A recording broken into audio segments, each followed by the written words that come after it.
तो भाइयों, welcome back to the channel. Welcome back एक और नई वीडियो में। आई होप सारे अपने अपने घरों में सेफ हो गए यार, और आपको अपनी जो स्कॉर्पियो NZ2 की मॉडिफिकेशन सीरीज़ है वो पसंद आ रही होगी। तो भाई जो लोग चैनल पर नए आए हैं प्लीज़ यार एक सब्सक्राइब बटन दबा दो, चैनल के लिए बहुत मोटिवेशन मिलती है। और अगर आपके पास स्कॉर्पियो NZ2 है तो उससे लेके कंप्लीट इन्फॉर्मेशन मेरे चैनल पर अपलोडेड है, गाड़ी लेने से लेके गाड़ी की डिलीवरी लेने तक और बाद में उसकी मॉडिफिकेशन करने तक सारा कुछ हमने करा हुआ है। इन प्रोसेस है, अभी मॉडिफिकेशन चल रही है। जो मैं करता रहता हूँ वो आपको चैनल पे दिखता रहता है, मैं अपलोड करता रहता हूँ। तो भाई आज चलो ज़रा चलते हैं, एक गेड़ी मार के आते हैं। और भाई आज मैं आपको बताऊँगा कि जब आप अपनी नई गाड़ी लेने जाते हो तो क्या क्या आपको चीज़ें एजेंसी से लेनी होती हैं, क्या क्या चीज़ें कंपलसरी होती हैं, और क्या क्या आप ले सकते हो और कैसे कैसे उन पर पैसे बचा सकते हो। तो भाई चलो शुरू करते हैं। और ये देखो भाई, ओए कंडक्टर, गाड़ी चलना है गाड़ी में, इसको बस यही समझ आता है।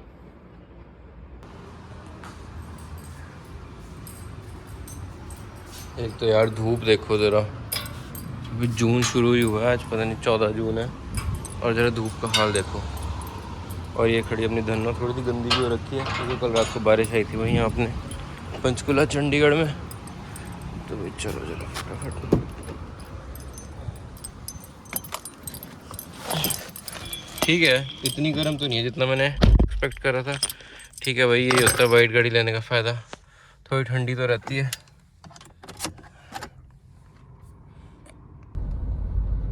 भाई मौसम चेक करो ज़रा, मस्त कितना बढ़िया मौसम हो रखा है। तो यार चलो शुरू करते हैं अपना टॉपिक जिस पे अपन ने बात करनी थी। तो यार जब भी आप लोग गाड़ी खरीदने जाते हो तो आपके अंदर डाउट रहता होगा कि भाई क्या क्या चीज़ें एजेंसी से लेनी है, क्या क्या हमें डीलर दे रहा है, क्या क्या लेना ज़रूरी है और क्या क्या हम बाहर से ले सकते हैं। ठीक है भाई, तो मतलब मेरे अंदर भी डाउट था। मैंने भी अपनी नई गाड़ी लिया, मतलब इसको लिए हुए अप्रॉक्सीमेटली महीना भी नहीं हुआ, अगले हफ्ते महीना होएगा। तो चलो मैं आपको अपना एक्सपीरियंस बताता हूँ। तो यार सबसे पहले जो आपको चीज़ सबसे लेनी ज़रूरी होती है वो तो आप गाड़ी की कॉस्ट ही पे करते हो, वो होता है एक शोरूम प्राइस।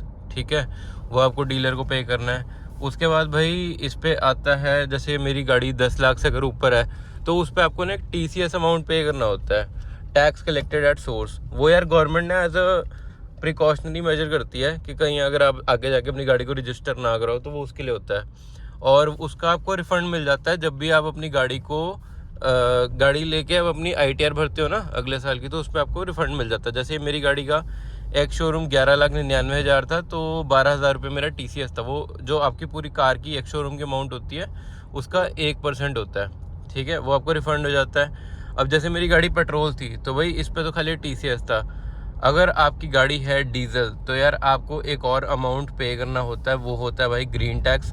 10 लाख से ऊपर की गाड़ी का होता है, वो भी 1% है, लेकिन भाई वो होता है नॉन रिफंडेबल। ठीक है, उसके लिए आपको कोई भी वापसी नहीं मिलती, वो आपने दे दिया तो दे दिया। डीजल गाड़ी लेने में आपको वो देना ही पड़ता है। ये तो थी भाई दूसरी चीज़ जो आपको लेना मैंडेटरी है।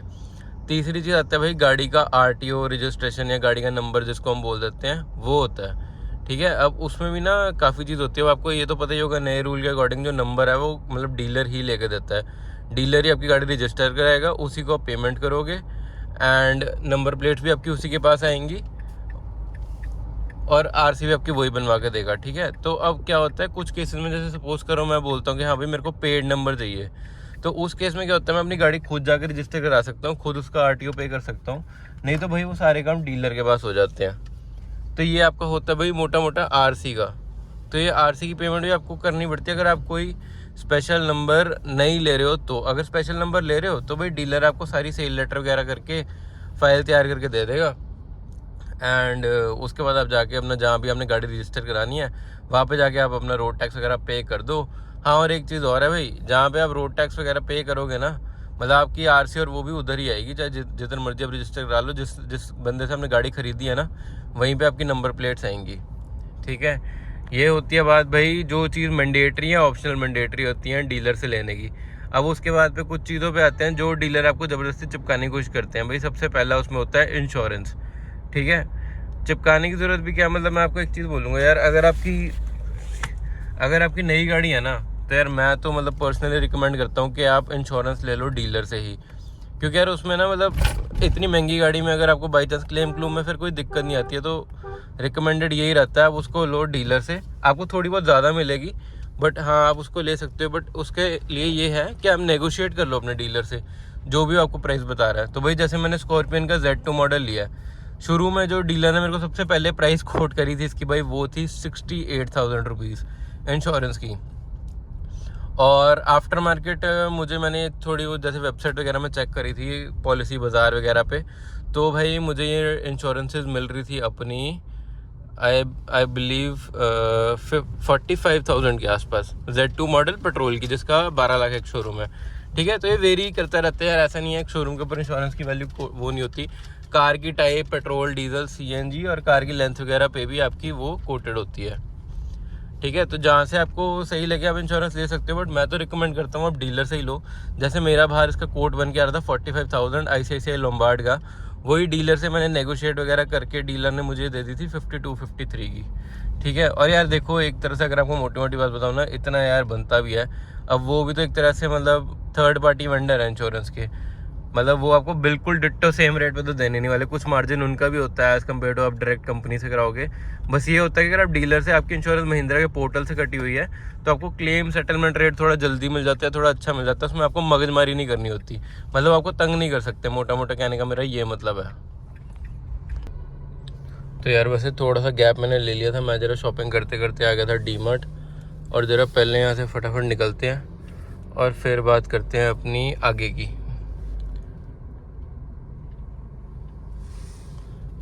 तो हमने अभी बात करी थी भाई अपना एक शोरूम की, TCS की, ग्रीन टैक्स की, एंड उसके बाद हमने बात कर ली थी भाई इंश्योरेंस की। तो एंड एंड इंश्योरेंस आप मतलब कंपेयर कर सकते हो आफ्टर मार्केट और एजेंसी से।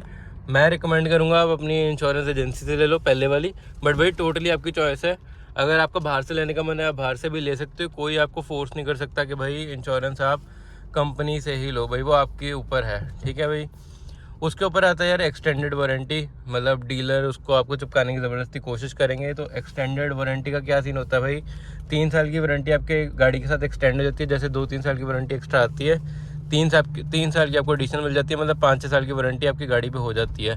उसकी भी टर्म्स एंड कंडीशन भाई अच्छे से पढ़ लेना, वो वारंटी हर चीज़ को कवर नहीं करती है, वो शायद इलेक्ट्रिकल और कंज्यूमर पार्ट्स की होती है, तो वो भी आप ले सकते हो। बट हाँ, अगर आपका लेने का मन है तो आप मेक श्योर करें कि आप उस पर भी डीलर से नेगोशिएट करें, क्योंकि डीलर का उसके भी ऊपर मार्जिन होता है, उनके ऊपर सेल्स टारगेट होते हैं उस एक्सटेंडेड वारंटी को बेचने के लिए भी। अगर वो आपको एक्सटेंडेड वारंटी के अंदर कंपनसेट नहीं कर रहा है, उसकी प्राइस में कुछ लेस नहीं कर रहा है, तो आप उससे भाई उसके बदले में कुछ और छोटी मोटी एक्सेसरीज मांग सकते हैं कि भाई मैं आपसे एक्सटेंडेड वारंटी तो ले रहा हूँ, लेकिन मुझे इसके बदले में मैट चाहिए, कुछ चाहिए कॉम्प्लीमेंट्री। 2-3 बार अगर आप उसको करोगे तो वो भी ले लेगा भाई, फ़ायदा उसका भी है, मार्जिन उसका भी पूरा हो रहा है आपको एक्सटेंडेड वारंटी बेच के। ठीक है यार, इसके बाद बात आती है भाई सबसे मेन चीज़ की, आपका आता है भाई रोड साइड असिस्टेंस। तो भाई अगर आपसे डीलर मांगे रोड साइड असिस्टेंस के पैसे, बिल्कुल कतई मना कर देना, कोई देने की ज़रूरत नहीं होती भाई। पहले 2 या 3 साल की road side assistance Mahindra already आपको गाड़ी के साथ देता ही देता है भाई। इतनी महंगी आप 15-16 लाख की गाड़ी ले रहे हो, मेरा तो चलो बेस मॉडल है तो 14-15 लाख का है, आप तो भाई अगर कोई ऊपर वाला मॉडल लोगे, इतनी महंगी आप गाड़ी लोगे, तो क्या रोड साइड असिस्टेंस कंपनी नहीं देगी? तो भाई ये स्कैम होता है। रोड साइड असिस्टेंस के लिए 1 रुपया भी मत देना, वो आपको कंपनी के साथ मिलता ही मिलता है। ठीक है, एंड रोड साइड असिस्टेंस हो गया भाई। उसके बाद ना कई मतलब डीलर आपसे पैसे मांगते हैं भाई, जैसे कि एक्सेसरी पैक लगवाने के लिए वो बोलते हैं कि भाई ये 25 से 30 हज़ार रुपये हैं, इसकी आप कोई भी अपनी मनपसंद की एक्सेसरीज लगवा सकते हैं, ज़रूरी है तो भाई उसके लिए भी आप मना कर सकते हो, कोई आपको लेने की ज़रूरत नहीं है, वो मैंडेटरी चीज़ नहीं होती, वो डीलर सिर्फ अपना कमाने के लिए आपको बोलता है। और भाई बाकी एंड ऑफ द गेम है, मतलब ये चीज़ तो चलती रहेगी। और मतलब जो आपको मेन चीज़ें लेनी है ना, वो मैंने आपको बताई दी हैं। RC, अगर आप नंबर नहीं ले रहे हो कोई फैंसी नंबर, तो आपको RC के पैसे देने हैं, आपको TCS देना है, ग्रीन टैक्स देना है in case of diesel vehicle, and उसके ऊपर से गाड़ी की एक शोरूम प्राइस भाई, जो तो आपको देनी है जो आपने गाड़ी खरीदी है। उसके अलावा भाई 1 रुपये भी आपको देने की ज़रूरत नहीं है। और हाँ भाई, एक छोटी सी चीज़ आपको और बताता हूँ, कई कंपनी वाले क्या होते हैं भाई, साथ में गाड़ी के साथ में ना फास्टैग भी देते हैं, तो भाई वो फास्टैग भी मत लेना। ठीक है, वो असल में क्या होता है, वो जो 250 रुपये का फास्टैग आपको मार्केट में मिलता है, वो 500 रुपये का आपको एजेंसी में देते हैं। वैसे अमाउंट तो छोटी है यार, इतनी बड़ी गाड़ी ले रहे हो, 250 रुपये तो क्या ही है, बट स्टिल यार मेहनत से कमाए हुए पैसे तो भाई 1-1 रुपये का मोल होता है। तो भाई मैं तो बोलूँगा भाई, अगर आपके है मेहनत से कमाए हुए पैसे तो भाई मत देना, मेरे अकॉर्डिंग मैंने तो लिया नहीं था। बाकी अगर आपकी इच्छा हो तो भाई फॉर श्योर जाके ले सकते हो, कोई ऐसी दिक्कत नहीं है, पर लेना मैंडेटरी नहीं होता। मेरा कहने का मतलब ये था, मतलब मैंने जब अपनी गाड़ी ली थी तो मैं बताता हूँ मेरी गाड़ी कितने की पड़ी थी भाई। मेरी गाड़ी मेरे को पड़ी थी ऑन रोड 13,80,000 रुपये की। मेरी गाड़ी है भाई Z2 पेट्रोल मैनुअल ट्रांसमिशन, और ये थी मेरी भाई इंट्रोडक्टरी प्राइस पे बुकड। तो यार जो मैंने इस गाड़ी के साथ पे करा था मैं आपको बता देता हूँ। 12 लाख रुपए मैंने इस गाड़ी का एक्स-शोरूम पे करा था। 12,000 रुपये मैंने इसके ऊपर TCS पे करा था, जो कि मुझे अगले मार्च में मिलेगा, मार्च 2024 में, क्योंकि मई 2023 में तो मैंने गाड़ी खरीदी है, तो वो ITR भरते हुए मिलता है वापस। उसके बाद भाई मैंने पे करा था 53,000 इंश्योरेंस का। मैंने एजेंसी से इंश्योरेंस ली थी, बाहर मुझे 43 या 45 की पड़ रही थी। 10,000 रुपये का मोटा मोटा फ़र्क आ रहा था यार। तो मैंने सोचा क्यों ना एजेंसी से ही ले लो, क्यों मतलब इतनी महंगी गाड़ी ले रहे हो 5-10 हज़ार के पीछे मत्था कमाई करनी बाद में, क्योंकि इंश्योरेंस यार बहुत मेजर रोल प्ले करती है, भगवान न करे अगर आगे यूज़ करनी पड़ जाए तो।